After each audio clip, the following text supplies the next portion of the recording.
네, 교과 창제 시간. 이번엔 앵무새 죽이기를 가져왔습니다. 혹시 이미 읽은 친구 있나요? 정말 명저죠, 명작품. 이거 얘들아, 백색 소음처럼 깔아놓고 딴짓하지 말고 좀 제발 집중해서 듣자. 사실 제가 숙제도 내주고 글쓰기도 막 해보고 그러고 싶은데 참고 있는 겁니다. 그러니까 여러분 좀 잘 들어주세요. 앵무새 죽이기에 나오는 앵무새 저 왼쪽 그 표지 맨 위에 사진 좀 보세요. 저거 진짜 무슨 앵무새가 저렇게 까치같이 생겼습니까? 그리고 영어 원제를 보면 to kill a mockingbird라고 돼 있어요.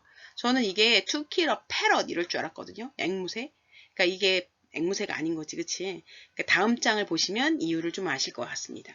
모든 책은 이렇게 공통적으로 나무 그림을 갖고 있는데요. 이 나무가 갖고 있는 이 서사 구조의 소재적 특징이 있습니다.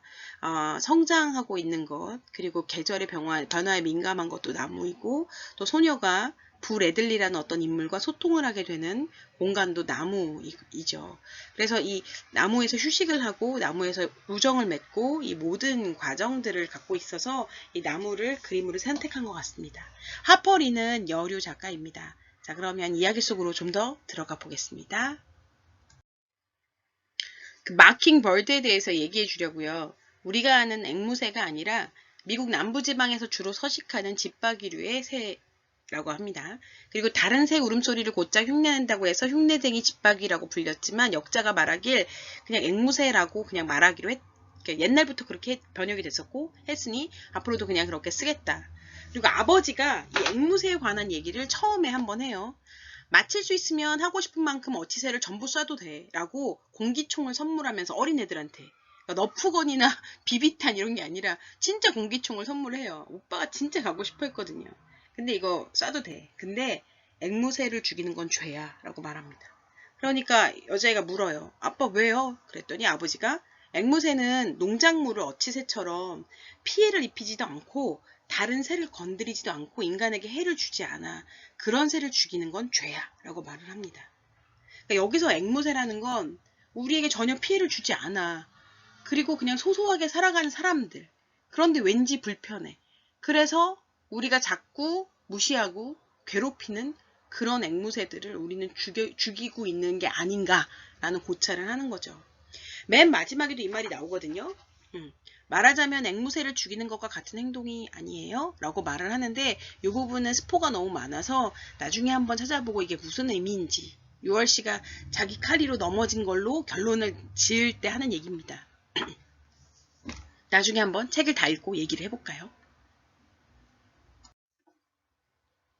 이 소설의 시간적 배경은 1930년대 중엽, 미국의 경제 대공황 시기 어려운 시절을 배경으로 하고 있습니다. 물론 작가가 써서 발표한 시간은 1960년이지만 이 소설 안에서는 이런 배경으로 등장을 하고 있고 공간적 배경은 작가가 살았던 미국의 남부 메이콤이라는 곳입니다. 제임스 카빌이라는 사람은 빌 클린턴 옛날 대통령이 일을 할 때 그 밑에 보조하던 사람인데 이런 말을 했대요. 이 작품을 읽는 순간 난 작가가 옳았고 내가 틀렸다는 사실을 깨닫게 되었다. 이건 아마도 인종차별적인 어떤 요소, 그런 것들을 반성하는 글이었다고 생각이 듭니다. 그리고 1991년에는 성경 다음으로 독자의 마음을 바꿔놓는데 이바지한 책이다. 이게 소설의 힘입니다. 우리가 이야기로 들어가서 공감을 해버리면 내가 갖고 있는 가치관도 변화할 수 있다는 것. 소설이 갖고 있는 힘을 아주 크게 보여준 작가로 존경받는 작품이기도 하죠. 현재 미국 교과서의 필수, 얘네들은 반드시 읽어야 될 10개의 항목의 책이 있는 경우가 많대요. 학교마다 조금씩 달라도 그때 반드시 들어가는 게 분노의 포도와 앵무새 죽이기라고 하죠. 그리고 40여 개 언어로 번역된 정말 잘 읽히는 소설이기도 합니다. 자, 여기서 되게 명문장이 엄청 많이 나오는데 밑줄을 그냥 글 때가 너무 많은데 누군가를 정말로 이해하려고 한다면 그 사람의 입장에서 생각해야 돼 라고 아버지가 말을 해줍니다. 또 6세 딸이 얘기를 하죠. 네? 무슨 얘기인지 모르겠어. 그랬더니 아버지가 말해요. 말하자면 그 사람 살갗 안으로 들어가 그 사람이 되어서 걸어 다니는 거지.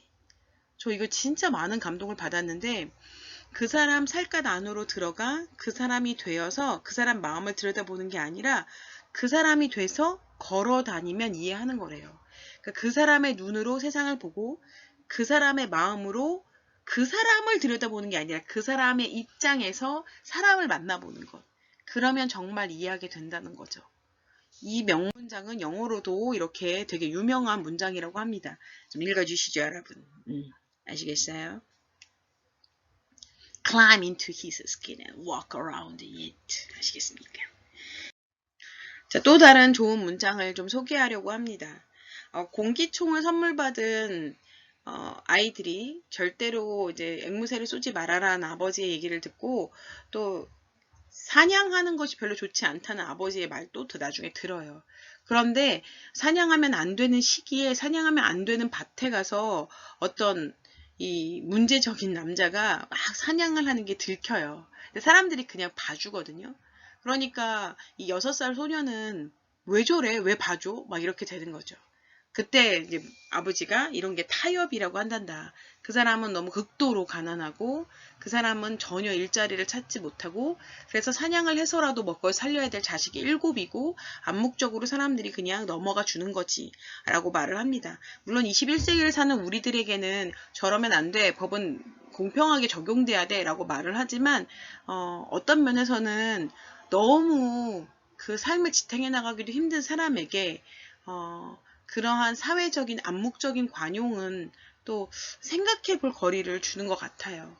그래서 법을 융통성 있게 적용하는 거예요? 라고 말을 하지만 아니, 법은 그대로 있어야죠. 서로 양보해서 합의를 하는 것, 그게 타협이라고 합니다. 자, 여기서 등장인물을 소개가 좀 늦었는데 정말 멋진 변호사인 아버지가 있고요. 제 삶의 이상형이에요. 저렇게 살아가고 저렇게 지혜를 나누고 싶다. 참 대단한 아버지입니다. 그리고 이제 캘퍼니아 아줌마가 나와요. 딱 봐도 흑인이시죠. 이분은 글을 읽을 수 있는 몇 안 되는 흑인이고 또 상황과 사고의 처리가 되게 명확하시고 똑똑한 흑인으로 나와요. 그래서 아이들이 엄마가 없이 크는데 이 아이들에게 엄마와 똑같이 혼도 내고 가르침도 주고 보육도 되게 잘해주는 아주머니입니다. 그런데 이 아줌마가 얘네들 둘을 데리고 옛날에 요때는 완전히 흑인 구역이 따로 있었는데 흑인들만 들어가는 교회에 데리고 한번 갑니다. 근데 우리랑 있을 때 쓰는 말투랑 저기서 쓰는 말투가 너무 다른 거예요. 여러분도 만약에 깽단원으로 들어간다고 쳐봐요. 그럼 거기서 안녕하세요 이럴 수 있겠어요? 막 욕설을 늘어놓고 그렇게 말하지 않겠습니까? 사람은 어떤 사회적 위치에 있느냐에 따라서 사용하는 말이 다르거든요. 친구들 사이에도 어저께 뭐 했으시에 이렇게 얘기하지 어제 무슨 일을 하셨습니까? 이렇게 말은 하진 않잖아요. 그래서 백인들이 쓰는 어투로 충분히 잘 말할 수 있는 캘퍼니아 아줌마가 흑인 사회에서는 흑인처럼 막 슬랭을 쓰고 하니까 애들이 물어봐요. 왜 그렇게 좋은 언어를 알면서 저렇게 그런 말들을 막 은어를 섞어서 쓰느냐. 아줌마가 이렇게 말을 해요.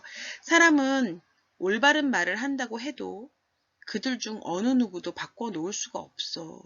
스스로 배워야 하거든. 그들이 배우고 싶지 않다면 그저 입을 꼭 다물고 있거나 그들처럼 말하는 수밖에 없어. 그들 사회에서는. 그래서 나는 그들처럼 말하는 방법을 택했다라고 말하는 지혜로운 여성입니다. 아마도 화자가 굉장히 생각이 깊고 아름다운 아가씨로, 내면이 아름다운 아가씨로 성장해 가는 것은 이렇게 주위에 훌륭한 어른들이 많이 있었던 것 같습니다. 있었기 때문이라고. 가운데 모자 쓴 아이가 상당히 지적이고 똑똑한 오빠 제미예요. 10살부터 등장해서 13세까지 이야기고요. 원래 이름은 제러미 에티커스 핀치라는 사람인데 여동생이 그냥 쉽게 잼, 오빠 잼 이렇게 부릅니다.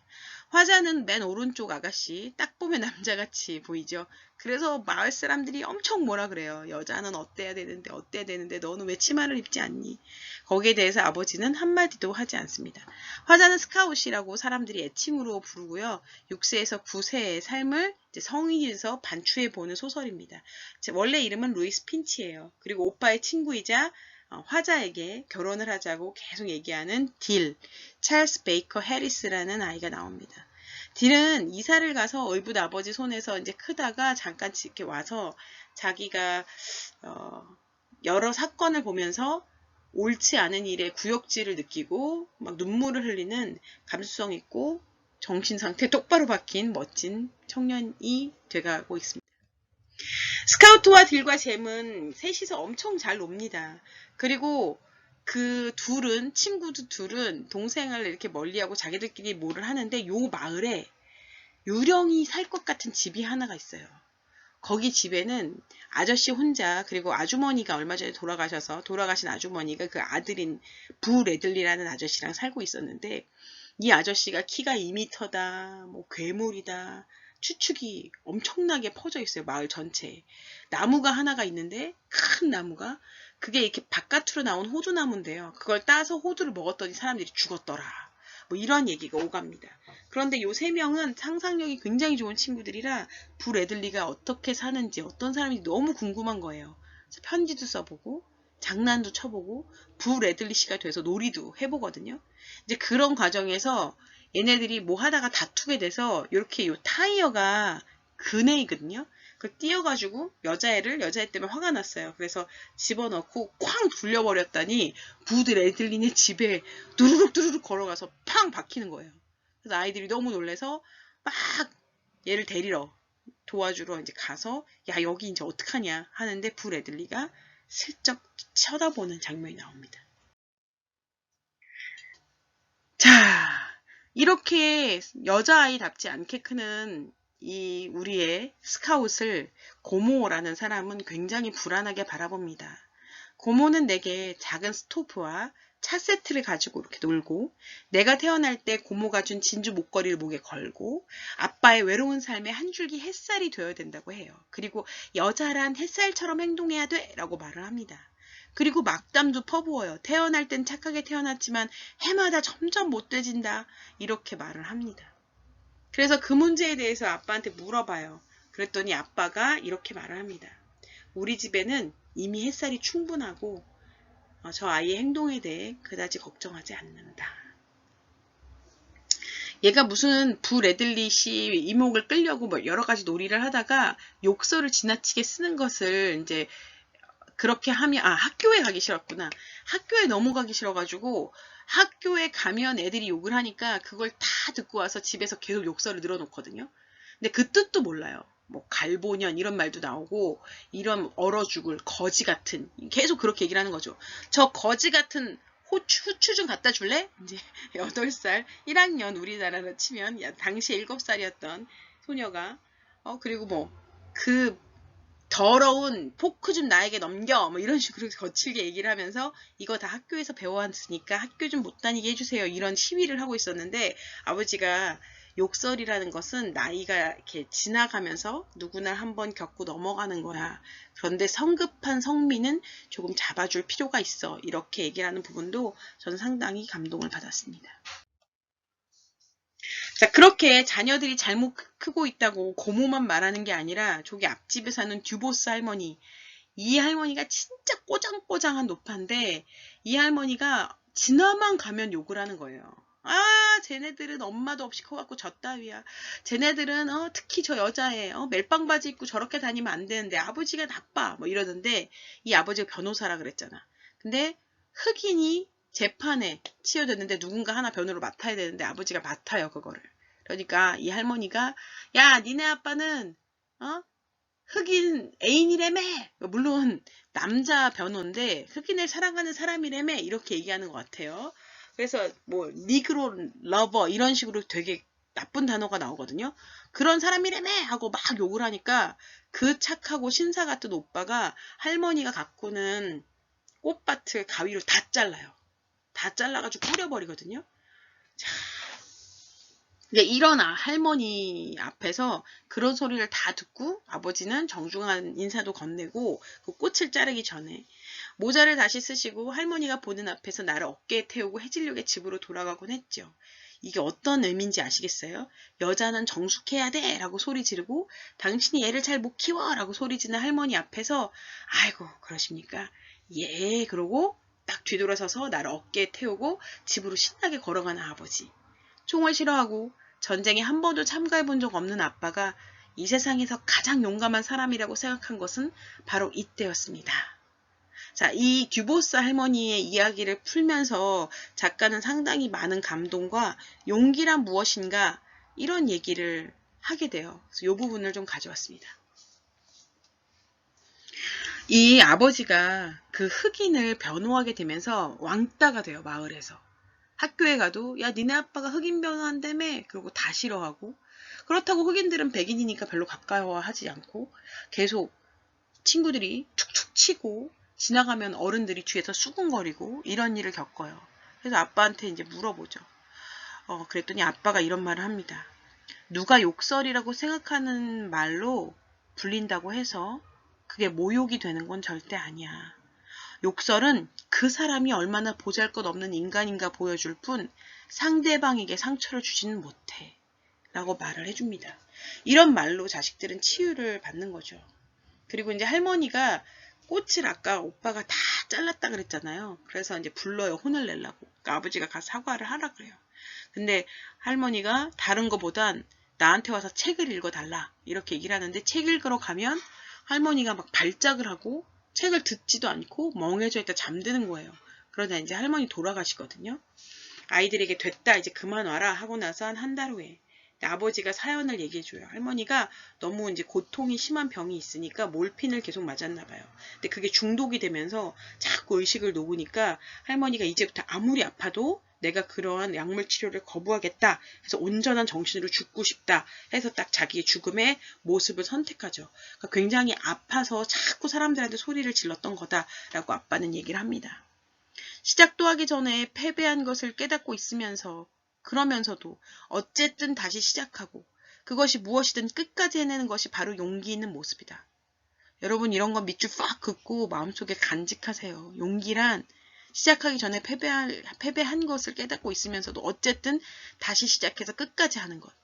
그래서 승리하기란 아주 힘든 일이지만 때로는 승리할 때도 있는 법이거든.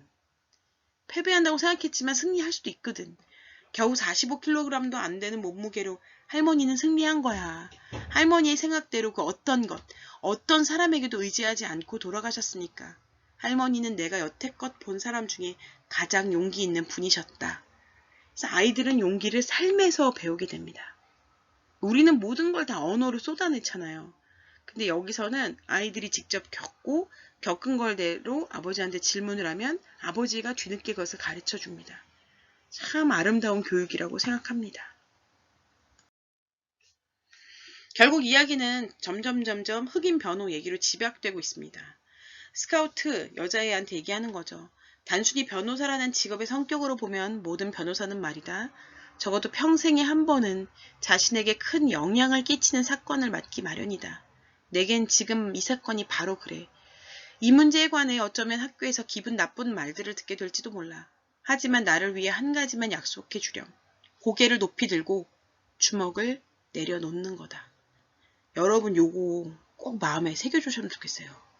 어떤 일이 내 의지와 다르게 욕먹을 일이 원래는 선한 자태인데도 그렇게 오해를 받을 땐 고개를 높이 들고 주먹은 내려놓고 당당히 버텨라 라는 얘기죠. 아빠 우리가 이길까요? 아니. 그렇다면 왜? 수백 년 동안 졌다고 해서 시작하기도 전에 이기려는 노력도 하지 말아야 할 까닭은 없으니까. 너무 아름답지 않습니까? 앵무새 죽이기 진짜 꼭 읽어보세요. 벅찬 감동을 제가 이거 고등학교 때 읽었거든요. 근데 지금 읽으니까 또 다르게 감동적입니다. 자, 그리고 거기서 아버지한테 어떤 일까지 펼쳐지냐면 사람들이 백인들이 쫙 몰려들어서 총으로 위협을 하러 아버지를 불러내요. 근데 이제 이 남매가 또 워낙 이렇게 어디로 튈지 모르는 남매라 밤에 뭔가 압박 없는 것 같다고 집안을 빠져나가서 막 가다가 이제 그 패거리들이랑 만나게 돼요. 그래서 거기서 여자애가 쭉 보다가 자기가 아는 아저씨가 있어서 어머 아저씨 아들 누구랑 저 같은 반인데 잘 지내요? 근데 아저씨 무슨 법정 싸움 벌이신다면서 그건 잘 되세요? 상속 문제는? 뭐 이렇게 말을 하니까 갑자기 하면서 어른들이 총을 내려놓고 이제 떠나거든요. 그때 아버지가 말합니다. 들짐승 같은 패거리들도 인간이라는 이유 하나로 멈추게 할 수 있다고. 우리가 요로한 인간에 대한 믿음 있죠. 아무리 들짐승같이 보여도 아무리 개새끼 같아도 인간이라는 이유 하나로 어떤 행동을 멈추게 할 수 있다는 거죠. 이러한 작가가 갖고 있는 인간에 대한 믿음이 이 작품을 여태까지도 살아 숨쉬게 했던 것 같습니다. 이것은 영화로 만든 앵무새 죽이기의 장면이고 그레고리 팩이라는 아주 멋진 미남 배우가 아버지 역할을 맡았고 이 톰 로빈슨이 그 법정에 쓴 이제 흑인입니다. 왜 법정에 쓰게 됐냐면 진짜 이렇게 정말 가난하고 정말 맨날 폭력만 난무한 유월이라는 집안 사람들이 있어요. 애가 7이고 아까 이제 사냥을 하는 사람들이 이제 눈 감아줬다 그 집인데 문제가 엄청 많아요. 그런데 유월 집안의 큰 애가 맨날 아빠한테 맞나봐요. 19살 처녀인데 근데 지나가는 흑인한테 이제 친구도 없고 아무도 없으니까 약간 잠깐 들어와 주세요. 이것도 고쳐주세요. 이것도 고쳐주세요. 근데 이 흑인이 되게 친절한 거죠. 너무 착하고. 그래서 무료로 다 도와줘요. 내 아가씨 하면서. 그래갖고 이제 뒤에서 이렇게 끌어안는데 이 흑인이 이러지 마세요 하고 도망가니까 아, 저 흑인이 날 강간했다. 이러면서 고발을 한 상태고 감히 흑인이 백인을 그렇게 하다니 라는 이유로 온 마을이 저 흑인을 죽여야 된다 이렇게 생각을 하고 이 법정에서 지면 무조건 사형 이런 상황이었죠. 그런데 이게 어떻게 될까요? 아버지가 법정에서 계속 그러니까 법정에 가기 직전입니다. 욕을 먹으니까 아이가 말합니다. 스카웃이 아빠가 잘못 생각하는 거예요. 어째서 그렇게 생각하지? 모든 사람들은 자기가 옳고 아빠가 틀렸다고 생각하는 것 같아서요. 그랬더니 아빠가 이런 말을 해요. 그들에겐 분명히 그렇게 생각할 권리가 있고 따라서 그들의 의견을 충분히 존중해줘야 돼. 하지만 난 다른 사람들과 같이 살아가기 전에 나 자신과 같이 살아야만 해. 다수결에 따르지 않는 것이 한 가지 있다면 그건 바로 한 인간의 양심이다. 여러분도 다른 사람과 같이 살아가기 전에 나 자신과 같이 살아가셔야 합니다. 그래서 나를 좀 아끼고 내 시간을 아끼고 나를 좀 사랑해 주세요. 그리고 여러 의견에 따르지 않는 한 가지 그거 바로 양심이라고 하니 나의 양심에 비추어서 무엇이 옳은지 멈춰서 생각해 볼 필요가 있습니다. 그래서 끝까지 이 흑인에 대한 이제 법정에서 논리를 펼치고 아이 눈으로 보기엔 아빠가 이긴 것 같은 그런 기분을 느끼게 합니다. 그리고 이제 많은 일을 겪고 그걸 다 얘기해 줄 수는 없어요. 그럼 책 읽는 맛이 떨어지니까. 아무튼 오빠는 환멸을 느끼게 돼서 이런 말을 해요. 우리나 이웃 사람들 같이 평범한 사람들이 있고 숲속에 사는 커닝햄 같은 사람들이 있고 쓰레기장에 사는 정말 쓰레기 같은 유월 집안 사람 같은 사람들이 있고 또 흑인이 있어. 솔직히 우리 같은 사람들은 커닝햄 집안 사람들을 별로 좋아하진 않아. 커닝햄 집안 사람들은 유월 사람들을 좋아하지 않고 그 유월 집안 사람들은 흑인들을 증오하고 얕보지 라고 이제 소년이 겪은 사람들에 대한 나눔에 대해서 이렇게 나누어지는 거에 대해서 계급화에 대해서 얘기를 합니다. 그랬더니 이제 스카웃이 얘기하죠. 어떤 애가 있어요. 걔가 이제 커닝햄 집안 아이거든요. 그 애한테 잘못된 거 없어. 내 생각으로는 오직 한 종류의 인간만 있을 뿐이야. 그냥 사람들. 이라고 말을 해요. 그랬더니 오빠가 나도 네 나이 땐 그렇게 생각했어. 그런데 사회는 그렇지 않은 것 같아. 라고 말을 하고 아이는 어리둥절해 합니다. 저 사진에 보이는 아저씨가 부 레들리씨인데 그렇게 갇혀있더니 왜 나왔을까요? 여러분 궁금하면 책 속으로 빠져보지요. 자, 마지막 부분이에요. 부 레들리씨를 집에 데려다주고 이제 9살쯤 된 나는 스카웃은 이런 말을 합니다. 집으로 돌아가려고 몸을 돌렸습니다. 가로등이 읍내까지 길을 환히 비춰주고 있었습니다. 나는 이태껏 이 방향에서 우리 동네를 바라본 적이 없었습니다. 모디 아줌마네, 스테퍼니 아줌마네, 그리고 우리 집이 있었고 현관에 있는 그 그네가 보였습니다. 레이첼 아줌마네 집이 우리 집 건너에 훤히 보였고요. 아빠의 말이 정말 옳았습니다. 언젠가 상대방의 입장이 되어보지 않고서는 그 사람을 정말로 이해할 수 없다고 하신 적도 있었습니다. 레들리 아저씨네 집 현관에 서 있는 것만으로도 충분했습니다. 그 사람 살갗에 들어가 그 사람이 되어 걸어 다녀 보는 것. 그 사람의 위치에서 마을을 바라보는 것. 레들리 씨는 어떤 마음으로 거기 서 있었고 우리 스카웃은 레들리 씨 어떤 마음을 느꼈던 걸까요? 한 번도 이 방향에서 본 적 없는 시선을 돌려 그의 입장에서 생각해 보는 것. 그런 아무에게도 해가 되지 않는 앵무새를 보호하는 것. 그것이 이렇게 함께 더불어 살아가는 그런 사회가 좀 갖춰야 될 힘이 아닐까요? 자, 마지막으로 아버지가 한 말이에요. 책 마지막 부분입니다. 스카우트, 결국 우리가 잘만 보면 대부분의 사람은 모두 멋지단다. 저는 이 말이 참 좋았던 게 아버지가 정말 많은 살해의 위험도 겪고 사람들에 대해서 혐오를 느낄 만큼 실망도 하거든요. 그런데 잘만 보면 대부분 다 멋지다라고 가르침을 줍니다. 여러분, 다 이상한 것 같아도 세상이 다 썩은 것 같아도 잘만 보면 대부분 사람은 모두 멋져요. 그리고 아이들의 경우에는 더욱더 변화 가능성이 무궁무진하죠. 여러분에게 책을 읽히고 삶의 시선을 좀 바꿔보고 진짜 중요한 사유의 힘을 기르는 것이 독서교육이라고 믿고 있습니다. 그래서 여러분과 함께 이런 고전들을 읽어나가고 싶은 거고요. 여러분에게는 그저 단순한 시간일지 몰라도 이 시간들이 여러분 살갗에 스며들어서 여러분의 시선을 확장시키길 바랍니다. 자, 2학기 선정도서인 앵무새 죽이기였습니다. 다음 주에는 만나겠죠? 네. 그러면 그 야성의 부름은 시간이 나면 소개해 드리기로 하겠습니다. 학교에서 만납시다. 안녕.